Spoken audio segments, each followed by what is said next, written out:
Meghalaya Chief Minister Conrad K. Sangma on Wednesday inspected the Shillong Government College of Engineering and the cancer wing of the Shillong Civil Hospital. Talking to newsmen after his visit, the Chief Minister said he was happy with the overall progress and is hopeful that cancer wing of Shillong Civil Hospital should be fully functional by the first or second week of December.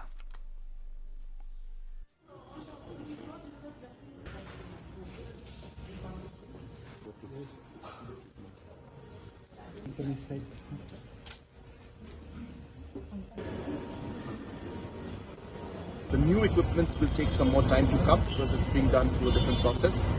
But in the meantime, at least the facilities, other facilities, the different wards for female and male wards and the daycare wards, they will be ready, and hence it will be ready to be used while we can still continue using the machines that were there earlier till the new machines come. So we're happy to see that it's progressing fast, and we should be able to make it fully 100% functional by the first week or second week of December.